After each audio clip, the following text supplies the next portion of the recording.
Hey YouTube, MinnesotaEric here. So I thought I'd give you a little quick tour of this Hough H-80B Pay Loader that I purchased.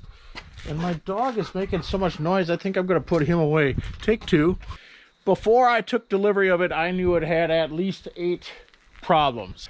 The brakes are a hydraulic over air brake system. And we know that the air brake system has air leaks. One of which apparently used to go to some kind of a self-leveling system. Here you see where the hose clamp is right there. That thing just hisses away. I've got an air leak up at the air horn valve, which is stuck in the down position, so presumably it's on all the time. The air lines are missing from the air horns.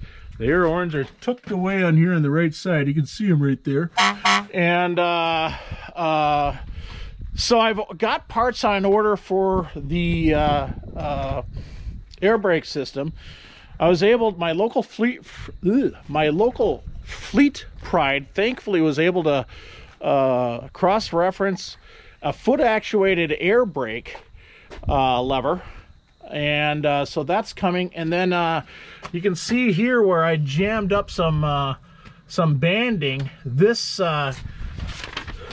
rubber diaphragm here is leaking, and this is the reservoir for 2 master cylinders. And the way the master cylinders work is they've got an air piston that then pushes on kind of a traditional master cylinder. And there's 2 of them. One drives the front brakes and one drives the rear brakes. They're identical. The difference is that there are 4 disc brake calipers on the front, 2 on each side, and then there's 2 on the rear. I can get disc pads all day long. I even know where to go get the brake calipers rebuilt. A tip from the internet, they are old BF Goodrich off-road calipers, Series A4, so I know exactly what they are. A hassle factor is that several of the brake bleeders appear to have been busted off, and I've got to be paying too much for this, but I'm paying $25 a bleeder because, quite frankly, I don't know if the ones I've got are going to be positively stuck on, and I'm going to have to destroy my way to get them open. Long story short, my plan is this. I'm going to get the air brake system sealed up and attempting to work. And once I know that that's working, then I'm going to try to exercise the hydraulic brakes. If I don't have any hydraulic brakes, there can still be problems with the air brake system. As up here, there's 2 brakes. The closest one, and the most left-hand one, disengages the transmission and hits the brakes. And then the inner one, the right hand of those brake pedals, simply hits the brakes while keeping you in gear. It's kind of a cool system. And everything's, the air brakes and everything is tied together. So I want to get my air horn is tied together. And the idea, there's 2 tanks in here, and if you happen to have to hit the air horn and hit the brakes at the same time, there's a lot of air getting used there, the way this system works. And so they've got two air tanks that are all tied together, and they're tied together at these treadle pedals. And the treadle pedals are they're kind of a weird, they're a fun, cool valve, pretty common on all air brake systems, and this happens to have 2 of those treadle pedals tied together. Another thing I noticed in testing this vehicle out, a number of the gauges don't work, a number of the lights don't work, the wipers don't work, and I figure in the condition of the wiring harness, if I come in here and rebuild the wiring harness 1 wire at a time, I strongly suspect all that junk's going to wake back up. Primarily, I'd love to know how much fuel is in this thing. It has an 80-gallon diesel tank, but I'd love to get that thing woken up. I'd love to know what the engine temperature is, and some other basic oil pressure, that kind of thing is. I'd love to get those gauges that are really necessary woke up, as I'd hate to run out of fuel with this thing. Now, here's something else too, is that You look at here and you see that pin on the curl. This is the top pin on the curl. You see that giant O-ring? It's obviously not doing anything. And apparently these O-rings are on there just to help keep grease in. Now somebody said, hey, if you just keep greasing this thing religiously, you probably are not going to have a problem. Well, every one of these pins has got some kind of O-ring like that, and I sure wouldn't mind finding giant, I mean, look at this thing. It's got to be a 5/8 inch or bigger O-ring. Giant O-rings to wrap around here, so when you pile the grease in, it pack the grease into a joint, it stays in there. So and that's true for up on the lift booms and everything. So I'd like to find those. The throttle was or is super duper stiff to the point where I had to kind of, while driving the thing, I got a bum right knee, so it doesn't like hitting pressure on it anyway, but I had to push down at the top of my knee with my right arm to try to keep this thing winding down the road. And so it looks kind of like just like an old steering cable for a boat, but it's not. And so I'm paying a fellow $250 to make me a new one. And, you know, maybe again, if I took it off and brought it into my local Fleet Pride, they could make me a new one for cheaper. Here's the cable I'm talking about. This is the hand throttle. This is the foot throttle. So it's a pretty good sized cable, and I'm gonna guess it goes about 8 feet. Probably nothing real special to it, but because I'm the mulligan on this, I'm paying probably too much for it, but at least I'll have a throttle that's smooth, or so I hope. Let's see here. Another thing is that the seat is kind of dissolved out on this thing. No, I just had my backpack blower blowing out the gunk on here, and so I kind of blew the top off. But I'd like to find a new seat, and I have no idea what might be a good replacement. So if anybody knows of a seat, I'm thinking like a 5-inch travel seat would probably be the way to go. This seat, the mechanism actually isn't too bad. It's just that I'm missing I'm missing parts on it to tighten it up. I'm a little too fat for the seat, so it bottoms out. And I'm figuring, well, if I'm going to put a seat in, you know, wouldn't mind putting an air seat in, I guess. So if anybody's got a suggestion, let me know. I'm all ears on that. Another thing too is that I noticed that this thing has a third function. You can see that hose down there. That's one side of it. And then this hose here. Both those hoses probably need to be replaced. But this thing can run a third function. And near as I can gather, it's pushing like 42 gallons a minute out. So it's like, oh, probably runs a forest mulcher. Or a really big set of pistons for a 4-in-1 bucket. And I don't know if this is the original bucket for this thing, but there is a quick attach on this. These pins they're open on the bottom, but there doesn't appear to be any provision for sliding out the big pin. Yet there's some holes here, and here's this old third function. So I'm thinking, kind of give you a little idea. This machine was used by a municipality for loading sand onto sand and salt. It's in pretty good shape. It was then bought by a farmer who passed away. The guy who I bought it from inherited it in 2011, 2012, and now roll forward to 2020, I've got it.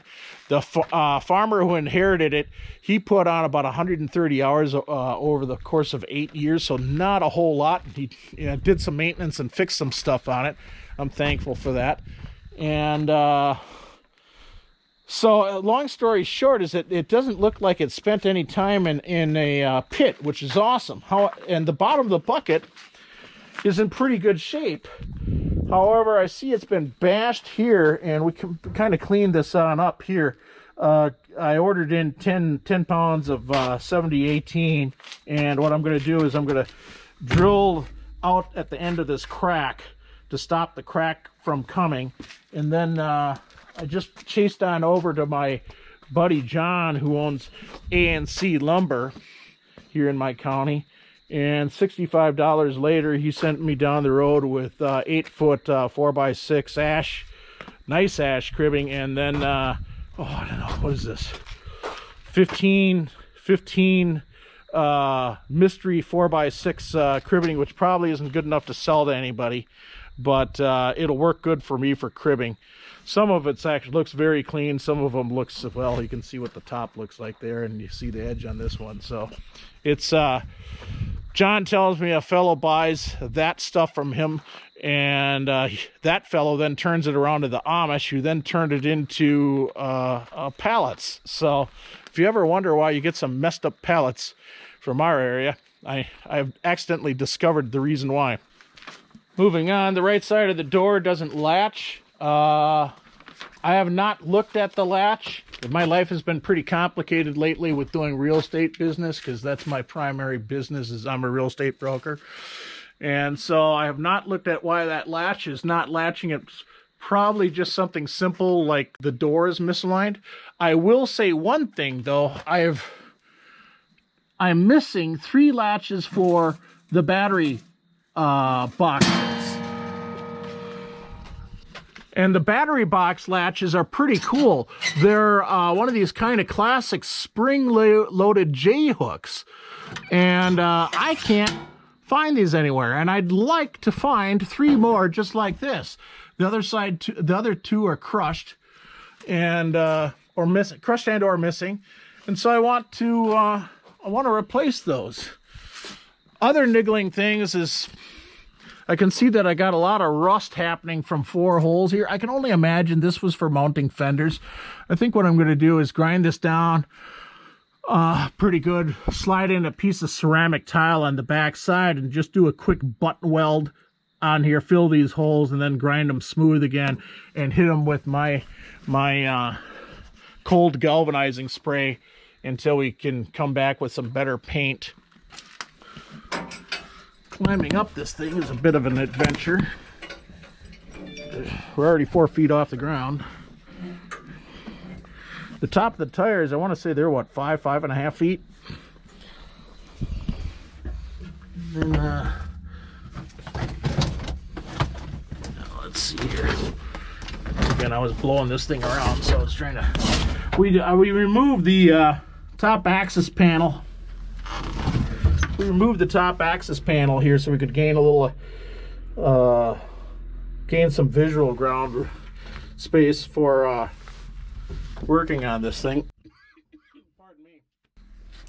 But basically, this thing's pretty basic. You've got 3 gears, forward and reverse gears. You got forward and reverse, and that's just like a power shuttle, or like, you know, shifting a car. Automatic transmission car, thump, thump, thump. No clutch to press or anything like that. It's got air brake parking, so that's the parking brake is applied. This would be the manual throttle here. This is our heater. Don't know if the heater works yet. Haven't gotten there. This would be the control for the vacuum operated windshield wiper. And there's another one behind me, way up there, and it's missing. And again, for defrosting, they just used fans on this rascal. At some point, somebody decided they wanted to paint the cab. And I don't know if they ever followed through with it, because I found, well, there's still some painter's tape over this nomenclature here. And this is weird because the outside of the machine has not been painted. So somebody was going to try to pimp out the cab, and they didn't follow through. And they scraped off what is most of the old installation, which you can see just falls apart here. And so somebody was going to try to clean this thing on up, and it is what it is. Let's see here. What else can I tell you? It's got the turn signal kit on the thing. That's not working. And again, I would think that if I start replacing wires and the missing turn signal light, probably get that thing to wake up. This is our on-off button here. It does some other functions. The start button is here. I have no idea what this was the ether start. They would have a can of ether for the cold weather. To press this, to inject ether into the intake system to help start it when it's cold. And then this is the foot throttle, and it is stiff. I mean, yeah, stiff. And it's not returning real well. I could probably lube up that cable, but I got to get it halfway off to even get to the point where I can lube it up. So I'm like, let's take it off. And if I can lube up the original cable, then I'll have a spare, fine.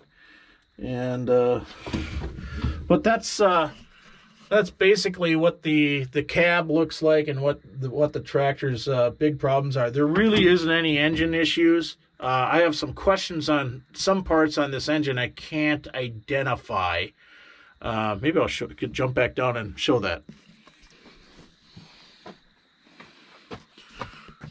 Okay, so hey, this is a DT466B engine, and does anybody have a clue what this largely disconnected gizmo does? What are you? I don't know. Anyway, that's a little tour of the wheel loader. I imagine parts are going to start coming in the next week or two, and then I can start working on it. For now, I'm going to get this cribbing cut up tomorrow, and maybe even tomorrow I can start cribbing up this bucket and welding on it. I did go ahead so I can pick up the entire machine. I did go ahead and pick up a 22-ton air jack along with a pair of 22-ton jack stands. I'll leave links to that kind of thing down in the bottom in the description if you're interested in following me, because I looked all over Heck and Gone and decided to buy the best ones for the least amount of money. And let's see here. I'm hoping I don't have to take off the wheels themselves. It's literally easier to change out a tire than pull the wheel off on this machine. So I'm not looking forward if I have to go after the calipers and start messing with that, especially in my kind of cement limited workspace here. You can see how far the cement goes on either side of this machine, and I wish I had a bigger slab, a big shop, but I don't, and everything's going to be done on this thing like all the other projects, all outside. Thankfully, it's getting warmer again, and so if it isn't windy and if it isn't raining and if it isn't doing snowing, then hopefully I have the parts. Hopefully I can keep working on that. And meanwhile, I still got other projects, like there's a dead short in the Coyote I got to find at some point. So, and it takes precedency over the wheel loader. So at some point I'm going to fix that. Anyway, hey, if you like this video, then give it a thumbs up. And if you like my channel and want to see more, then subscribe. Till we meet again, YouTube. Bye-bye. You may remember these sawhorses from such YouTube classics as Eric Cuts a Board and Eric Paints a Board.